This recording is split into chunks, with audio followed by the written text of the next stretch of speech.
ক্ষমতার চেয়ারটা খুব মজার, কিন্তু আবার খুব রিস্কও আছে। কোন অবস্থাতে অনির্বাচিত সরকার দীর্ঘদিন ক্ষমতায় থাকতে পারে না। পরিষ্কার কথা বলতে চাই, যে যত কথাই বলেন, ভোটের জন্যই লড়াই করছি আমরা। সরকারের লোকজন, উপদেষ্টারা বা তার কাছাকাছি যারা আছে তাদের মধ্যে অনেকে বলেন যে ধৈর্য ধরেন। ধৈর্য তো ধরে আছি, কিন্তু ধৈর্য ধরার মধ্যে আপনি বলতেছেন নির্বাচন পিছাবেন, সেটাও সবাই মেনে নিছে, কিন্তু যেগুলো বেসিক নিড, অতীব জরুরি, সেগুলো তো আপনি দিতে পারছেন না। রাজনীতিবিদরা ক্ষমতার জন্য পাগল হয়ে গেছে। আর ভাই, ক্ষমতার জন্য পাগল না, আমরা তো 17 বছর ধরে আন্দোলন করছি। 17 বছর ধরে ফ্যাসিবাদের বিরুদ্ধে আমরা আন্দোলন করেছি। কাজে সেই আন্দোলনটা বৃথা যায় নাই। সেই আন্দোলনের চূড়ান্ত পর্যায়ে কিন্তু অভ্যুত্থান হয়েছে এবং আজকের এই সরকার, আপনার ক্ষমতায় আপনারা অধিষ্ঠ হয়েছেন। এবং আমরা বলি, এই সরকার আমাদের সরকার, এই সরকারে আমরা ক্ষমতা এনেছি। আমাদের নেতা দেশনায়ক তারেক রহমান বলেছেন এই সরকারকে ব্যর্থ হতে দেওয়া যাবে না। ব্যর্থ হলে কি পরিণতি হবে সেটাও তিনি বলেছেন। তো সেই কারণে আমরা যে সমালোচনা করি, এটা তো আপনার ভালোর জন্য করি, যে আপনি এই কাজগুলো করেন, উপদেষ্টা বাড়াবেন। আমরা তো বলেছি উপদেষ্টা বাড়ান, কিন্তু জনগণের চিন্তার বহিঃপ্রকাশ তো করতে হবে, জনগণের পছন্দের মানুষ তো হইতে হবে।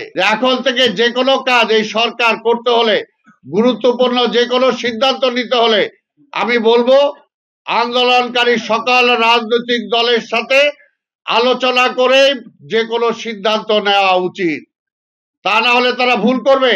আমরা বলেছি যে এই সরকার সেই ফ্যাসিবাদের প্রেতাত্মা যারা আছে তাদের কাঁধে ভর করে তারা যদি টিকে থাকতে চায়, তাহলে এইরকম ভুল হবেই, এইরকম ভুল হবেই। এই ভুল আমাদের কাছে কাম্য না। কাজেই বলবো এই সরকারের এখনো সময় আছে। আমরা বলবো সময় আমরা দিতে চাই, জনগণ দিতে চায়, কিন্তু সেই সময়টা তো কাজে লাগতে হবে। আওয়ামী লীগ মুক্তিযুদ্ধ ও মুক্তিযোদ্ধাদেরকে নিয়ে ব্যবসা করেছে। কয়দিন পরে আপনাদেরকেও যাতে না বলে যে 5ই আগস্টের অভ্যুত্থানে যারা শহীদ হয়েছেন তাদেরকে নিয়েও আপনারা সেই কাজ করছেন। পরিষ্কার কথা বলতে চাই, যে যত কথাই বলেন, সেই স্বাধীনতার আগে থেকে ভোটের জন্যই লড়াই করছি আমরা। পাকিস্তান আমার ভোটের অধিকার দেয় নাই, লড়াই করেছি।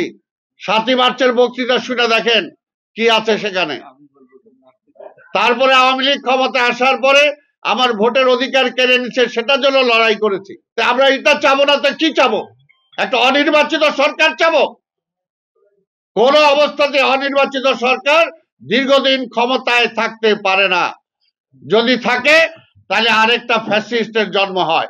ক্ষমতার চেয়ারটা খুব মজার, কিন্তু আবার খুব রিস্কও আছে। এই সরকারকে আমরা সময় দিয়েছি, আমরা দিতে চাই, কিন্তু ভবিষ্যতে যাতে এই সমস্ত আবল তাবল সিদ্ধান্ত না হয়, যে কোনো সিদ্ধান্তের ব্যাপারে আন্দোলনকারী প্রতিটা রাজনৈতিক দলের সাথে আলোচনা করেই নেওয়া হয়।